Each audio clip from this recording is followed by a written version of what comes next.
जी, अस्सलाम वालेकुम दोस्तों। कैसे हो सब लोग? कल कल मैं ना मज़ाक में आप लोगों को हँसाने के लिए बता रहा था कि पाकिस्तान को श्रीलंका और भूटान का, नेपाल का और भी 3-4 ऐसे फ़िज़ूल-फ़िज़ूल कंट्री हैं जिनका वीज़ा मिल जाता है। लेकिन अगर मैं आप लोगों को बता दूँ कि मैं जर्मन में रहता हूँ, जर्मन का वीज़ा भी मिल जाता है अब अगर बंदा थोड़ा क्वालिफ़ाइड हो या मतलब कोई रीज़न हो यहाँ आने का एजुकेशन बेस पे। लेकिन मैं आपको ये बताना चाह रहा था आज कि आप लोगों को इटली का वीज़ा आसानी से मिल सकता है।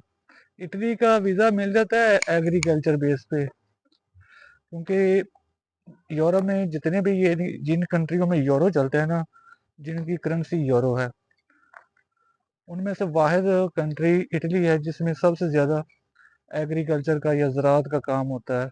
और उनको सीज़नल वीज़ा मिल जाता है, इटली वाले जो है ना वो देते हैं। सीज़नल वीज़ा 6 मंथ का या 1 साल का ना इटली का वीज़ा आराम से मिल जाता है।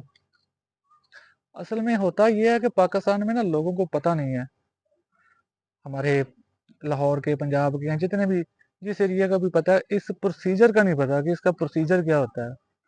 प्रोसीजर इतना आसान होता है कि बंदे को अगर पता चल जाए ना तो इटली का वीज़ा हासिल करना तो बहुत आसान काम है। इंसान को बस फिज़िकली फिट होना चाहिए, मतलब उसका जो हेल्थ का सर्टिफिकेट है ना वो इटली सिर्फ उसकी डिमांड करता है कि वो है, मतलब आपको पता है कि ज़राअत का काम जो होता है ना वो थोड़ा सा हार्ड होता है, तो आपको बस अपना मेडिकल फिटनेस रिपोर्ट देनी होती है।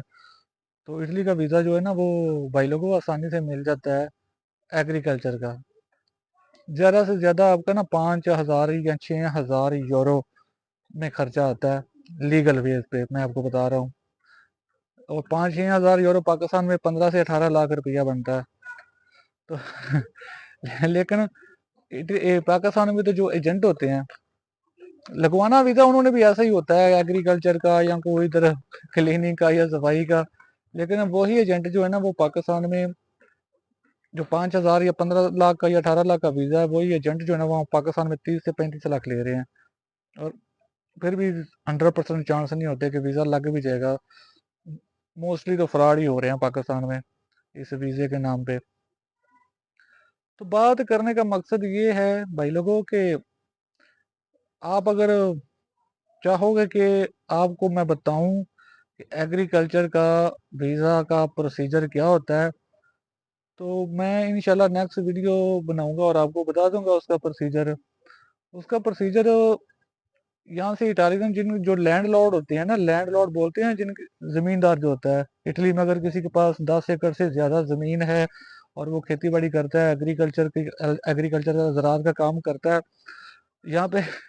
यहाँ पे ज़राअत जो होती है ना, मैं आपको ज़राअत का बता दूं, यहाँ पे ज्यादा फ्रूट ही को काश्त किया जाता है। आलू प्याज आलू प्याज नहीं लगते यहाँ पे। तो एग्रीकल्चर का वीजा लग जाता है, ये बताना था आपको। और सुबह जो मैं आपको भूटान वाला और श्रीलंका वाला बोल रहा था वो भी सच है। आप जा सकते हो अगर आपके पास पाकिस्तानी पासपोर्ट पासपोर्ट है ना, वैसे तो उसका और दुनिया में तो फायदा नहीं है। अगर आप कोई यूरोप में या अमेरिका ऑस्ट्रेलिया में जाओगे तो वो तो आपको लैंड में अलग से खड़ा करते हैं और आपकी इतनी सख्त तलाशी लेते हैं, हमारा पासपोर्ट दे के लोगों की चीखें निकल जाती हैं। तो पता नहीं वो कहते हैं कि टेररिस्ट आ गया या पता नहीं तालिबान आ गया या कोई दहशतगर्द आ गया। लेकिन श्रीलंका बेचारा पोर है, गरीब है, इकॉनमी उसकी बुरे हाल है। लेकिन मैंने तो आपको ये नहीं बोला था कि आप श्रीलंका कमाने के लिए जाओ, मैंने बोला था विजिट करने के लिए, क्योंकि खूबसूरत तो है ना। जितना जो भी कंट्री जितना गरीब होता है ना वो उतना ही खूबसूरत होता है, मतलब नेचुरल ब्यूटी की बात कर रहा हूँ। तो श्रीलंका सच में बहुत खूबसूरत है। और भूटान भी प्यारा है, अच्छा है, मतलब वहाँ पे आपको ऐतिहासिक यानी कि हिस्टोरिकल चीज़ें, बिल्डिंगें और अगर आपको मिलेंगी। उसके बाद आप नेपाल जा सकते हो पाकिस्तान के वीज़े पे फ्री में, और सॉरी वीज़े पे कह रहा हूँ, पाकिस्तान के पासपोर्ट पे नेपाल भी जा सकते हो। इंडिया के इर्द गिर्द जितने कंट्री है ना वो सब आपको फ्री में वीज़ा देंगे। तो इनका सैर सपाटा करो। बाकी इटली का एग्रीकल्चर का वीज़ा लगेगा तो एग्रीकल्चर का, और एग्रीकल्चर के वीज़ा ये नहीं है कि आपने एक बार इटली आके साल के लिए या 6 मंथ के लिए जितना भी आपका वीज़ा एग्रीकल्चर का लगेगा, ये नहीं कि आपने वही एग्रीकल्चर का ही काम करना है। आप एक दफ़ा इटली आ जाओ फिर उसके बाद आप आज़ाद हो।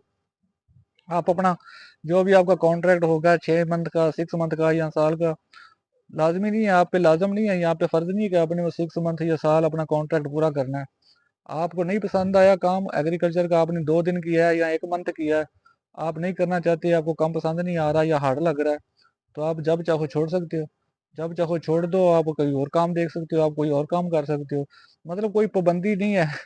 आप वीजे पे आ रहे हो, आप कोई इधर गुलाम बन के नहीं आ रहे हो। अगर आते हो तो, मैं जो बंदे आ रहे हैं तो वो टोटल फ्री होते हैं, वो जब चाहे कॉन्ट्रैक्ट तोड़ सकते हैं कि भाई ये काम मुझे पसंद नहीं आया और मैं ये छोड़ रहा हूँ और मैं जा रहा हूँ। तो वो आपका, आप फ्री हो, चाहो करो चाहो ना करो, चाहे और कोई देख लो। तो ये सारी चीजें होती हैं। 15 से 16 लाख या 18 लाख का ओरिजिनल वीजा जो है ना एग्रीकल्चर का, इटली का मिल जाता है। इतने में तो पाकिस्तान से लोग डंकी लगा के आ रहे हैं। इतना पैसा तो डंकी लगाने वाले लेते हैं, 12 से 14 लाख रुपया तो डंकी लगाने, जिसपे टोटल लाइफ, मतलब वो इंसान को लाइफ रिस्क होता है। और कितने लोग मरते भी हैं, आप लोगों को पता है। जो लिबिया से डंकी आती है ना, समंदर से आती है, क्योंकि लिबिया का समंदर का जरिए उसका बॉर्डर मिलता है इटली के साथ। लेकिन उसमें 90% जो होता है ना, वो मौत होती है।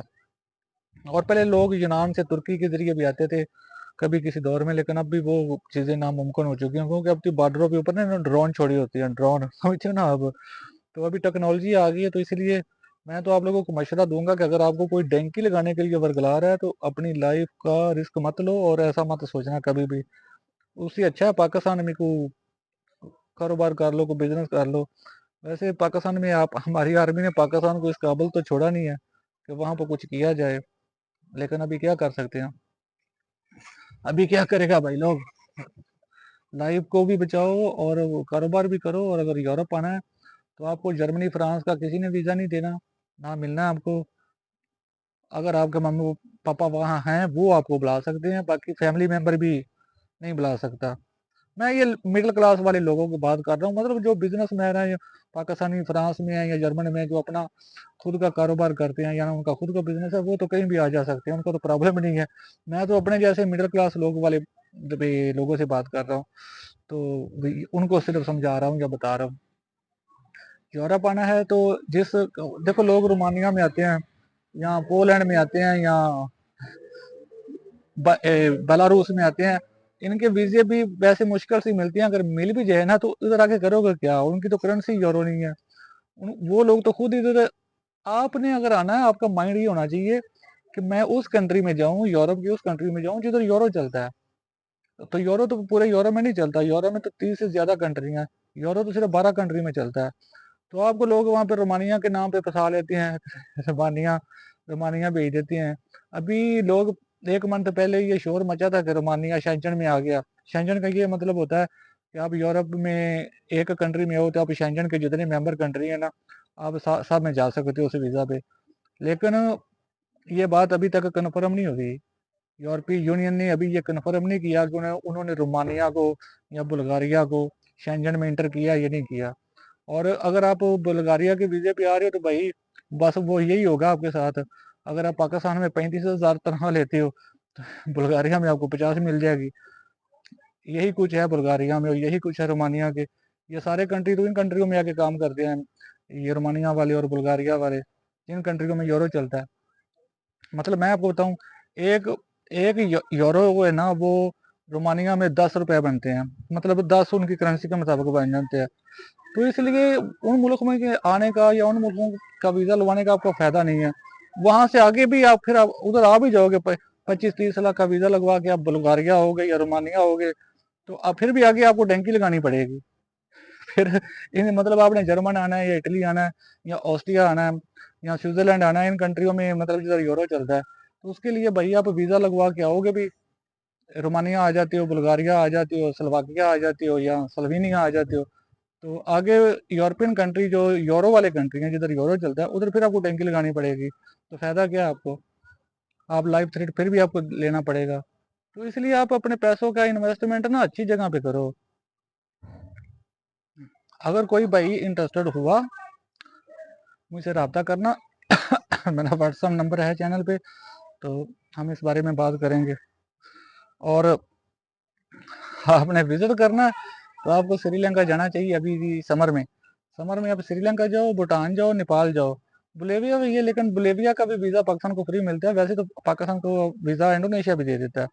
तो इंडोनेशिया बहुत बड़ा है, उधर जाने का फायदा नहीं है। बड़े कंट्रियों में डिस्कवर बंदा 1 मंथ में या 2 मंथ में नहीं कर सकता। छोटे कंट्री जैसे श्रीलंका, भूटान, नेपाल है, ये छोटे कंट्री हैं और हिस्टोरिकल है। यहाँ पे आप जाके ना आप कर सकते हो, डिस्कवरी कर सकते हो सारा, यानी कि देख सकते हो, एंजॉय कर सकते हो वहाँ पे। तो और भी वैसे 10-12 ऐसे हमसे वो सारे गए